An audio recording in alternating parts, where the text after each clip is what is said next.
అంటే కావాలని నాగార్జున గారి ఇన్‌కన్వెన్షన్‌కెళ్ళడం అనేది వీళ్ళేం చెప్తా ఉన్నారంటే అందరూ ఈక్వల్ మాకు కరెక్ట్. చట్టం ప్రకారం అందరూ అని ఈక్వల్. చూపియడానికి అది ఫస్ట్ చేశారు. కానీ చట్టం ముందర అందరూ ఈక్వల్ ఉన్నప్పుడు చట్టము నోటీస్ ఇచ్చి గానీ నువ్వు స్ట్రక్చర్ తీయడానికి లేదు. హ్మ్. ఒక నాగార్జున గారు కానియండి, ఎవరైనా కూడా అక్కడ లేక్ ఉందనేది అందరికీ తెలుసు. రెవెన్యూ అథారిటీస్ తెలుసు, ఇరిగేషన్ అథారిటీస్ తెలుసు. అక్కడ ఒక స్ట్రక్చర్ వస్తుంది అంటే ఏం చేశారో అప్పటి వరకు వాళ్ళు. హ్మ్. ఇవాళ ఆల్ ఆఫ్ ఎ సడన్ నువ్వు చేయగలిగేది ఏముంది? హైదరాబాద్ అంటే చారిత్రకంగా చూసుకుంటే హైదరాబాద్కి ఒక పేరు ఉంది. హ్మ్. It is a lake city అని. అవును. కొన్ని వేల వేల వేల లేక్స్ అన్నీ కూడా కాలగర్భంలో కలిసిపోయినాయి. మీకు తెలియదేముంది? బతుకమ్మ కుంట, అవును. చాలా పేరు, నల్లకుంట. నల్లకుంట, బతుకమ్మ కుంట అని ఎక్కడెక్కడ, కోవం కుంట, హ్మ్. హ్మ్. ఎక్కడెక్కడ కుంట అని పేరు వస్తుందో అవన్నీ కూడా వాటర్ బాడీస్.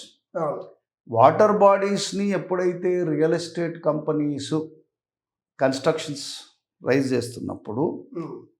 ఆపడానికి పవర్ ఎవరికి ఉంది? ప్రభుత్వం.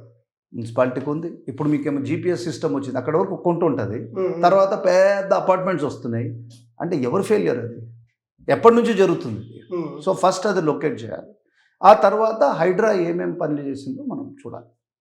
హైడ్రా వారు వచ్చాక దగ్గర దగ్గర 675 కేసెస్ హైడ్రా మీద, 600. 75 కేసెస్ హైడ్రా హైకోర్టులో ఫైల్ చేయడం జరిగింది. Okay. Hydraa protection of lakes చేయడం తప్పలేదు, ఓకే. కరెక్ట్, చేయాల్సిందే. ఇప్పుడున్న ఈ లేక్స్ కూడా పోయినాక ఇంకా అసలు భావితరాలకి వారికి నీరు ఎలా పుడుతుందో కూడా మనకు అర్థం కావట్లేదు. అవును. గుడ్. కానీ అది మేమేదో చేస్తున్నామనే అదును తీసుకొని ప్రభుత్వ ఆస్తులు రక్షిస్తామని చెప్పి ప్రైవేటు వ్యక్తిగత ఆస్తులన్నీ కూడా మనం మన ఖాతాలో వేసేసుకొని హ్మ్. మనం వీఆర్ గ్రేట్ అని చెప్పి సినిమాల్లో డైలాగ్స్ ఉంటాయి చూడు, అలాంటి డైలాగ్స్ చెప్పకూడదు అంటే ప్రైవేట్ వాటికి జోలికి వెళ్ళట్లేదు అని అంటారు. కానీ మరి హైకోర్టులో ఎందుకు కేసులు పడుతున్నాయి? ప్రభుత్వం మీద వేస్తుందా? రెండే ఇష్యూస్. హ్మ్. అక్కడ ల్యాండ్ ఒకవేళ ఆక్యుపై కుంటలు, ఎఫ్టీఎలు నష్టం అయ్యింది అంటే ఎప్పటి నుంచి జరుగుతుంది అనేది ఫస్ట్ నువ్వు ఫిక్స్ చేయాలి కదా. అవును.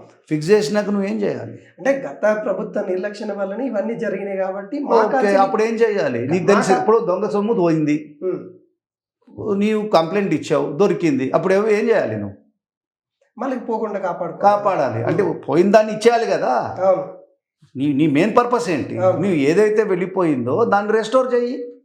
దానికేం యాక్షన్ చేసుకున్నావు? ఫర్ ఎగ్జాంపుల్ ఫాతిమా కాలేజ్ మీద ఇదే హైడ్రా వచ్చిన నాగార్జున గేమ్ తర్వాత, డిస్ట్రక్షన్ తర్వాత, అది డిమాలిషన్ తర్వాత ఫాతిమా కాలేజ్ని కూడా మేము చేస్తాం, అవుతుంది, ఇది పెద్ద పెద్ద మాటలు మనం చూసాం. తర్వాత ఏమైంది?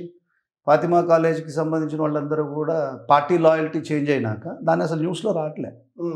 మీరు కూడా న్యూస్లో వేయట్లేదు. ఎందుకంటే ఫాతిమా వాళ్ళు క్లారిటీగా అక్కడ విద్యార్థులకు ఇబ్బంది కావాలి. ఓకే, విద్యార్థులకి ఇబ్బంది కావాలంటే నువ్వు నదీ మతాలని లేకులను తీసేసుకుంటే మరి హైడ్రా ఎందుకు?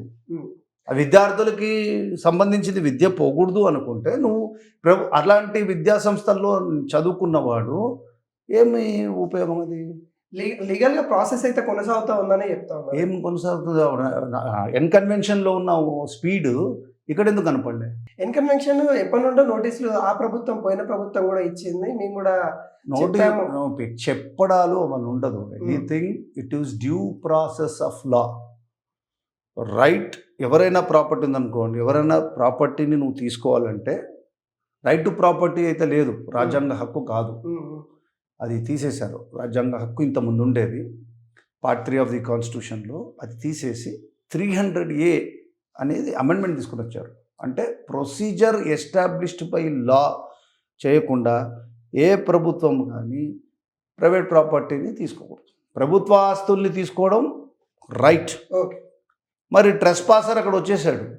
ట్రెస్పాసర్ అక్కడ వచ్చినప్పుడు ఎందుకు కళ్ళు మూసుకొని ఉన్నావు అనేది క్వశ్చన్. తర్వాత ఇప్పుడు నీకు తెలిసింది, నీకు ఐడెంటిఫై గత ప్రభుత్వం చేసింది కాబట్టి మేము చెయ్యము అనేది క్వశ్చన్ కాదు కదా. గత ప్రభుత్వం చేసిన తప్పిదాన్ని నువ్వు రెక్టిఫై చేయగలగాలి.